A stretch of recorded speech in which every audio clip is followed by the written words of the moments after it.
पुत्र, कुछ तो बताओ।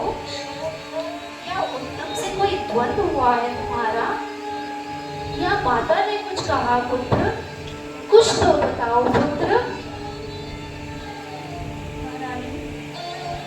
जब ध्रुव प्यार से उत्तम को अपना झूठा भोजन खिला रहा था, तभी माता सुरुचि ने बहुत क्रोधित होकर इनको महल से निकल जाने को कहा।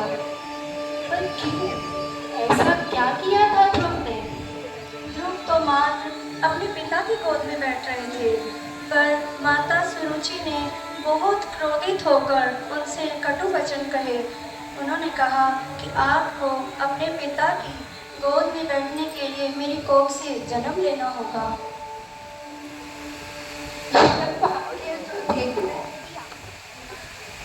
अब पति द्वारा तिरस्कृत किए जाने पर अपने मानव अधिकार की रक्षा तो नहीं कर पाई, और आज अपने पुत्र के अधिकार की भी रक्षा नहीं कर पा रही हूँ। मैं नहीं कर पा रही हूँ, नहीं कर पा रही हूँ।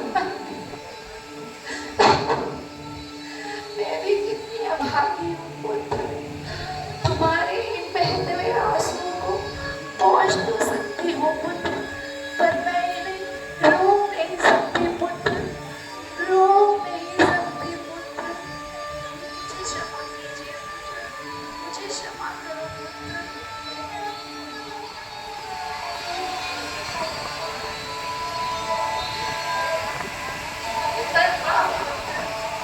अपने जीवन के अनुभव से मैंने जो कुछ भी सीखा, उससे तुम्हें एक बात समझाना चाहती हूँ।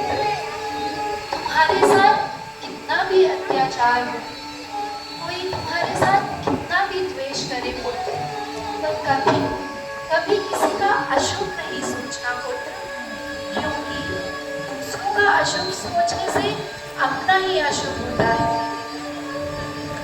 माता के वचन तो थे ही सुई के समान,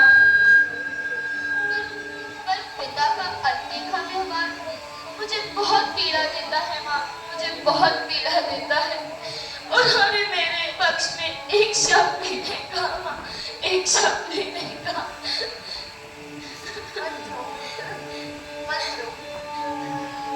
बल्कि अपने इन आंसुओं को पहुंचकर अपने आप को इतना सक्षम बनाओ कि तुम अपने खोए हुए मान को फिर से प्राप्त कर सको पुत्र, फिर से प्राप्त कर सको।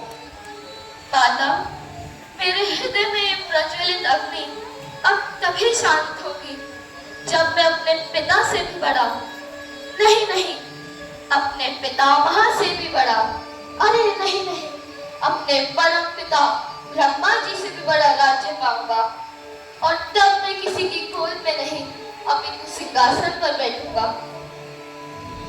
पुत्र, तुम्हारे दुख का निवारण मैं तो नहीं कर सकती, ना ही संसार का कोई व्यक्ति कर सकता है, पर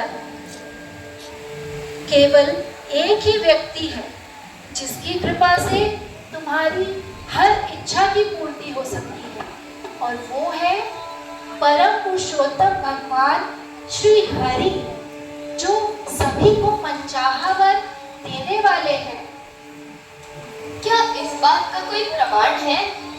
क्या कोई ऐसा हुआ था जिसने भगवान को प्रसन्न किया हो और उसकी सारी इच्छाएं पूर्ण हो गई हो? हाँ हाँ पुत्र, प्रमाण है। तुम्हारे पितामह और स्वयं तुम्हारे परम पितामह, जिन्हें भगवान श्री हरि की कृपा से सारी सृष्टि का सृजन कर सके। माता, ये भगवान कहाँ मिलते हैं और इन्हें मैं कैसे प्रसन्न कर सकता हूँ? ये तो मैं नहीं जानती हूँ, पर हाँ इतना अवश्य सुना है कि भगवान को प्रसन्न करने हेतु बड़े बड़े ऋषि मुनि वन में जाकर तपस्या करते हैं। अच्छा माता, तो मैं अभी वन जाता हूँ, मुझे आशीर्वाद दे। अब मैं तभी लौटूंगा जब मेरे पास मेरे परम पिता ब्रह्मा जी से भी बड़ा राज्य होगा।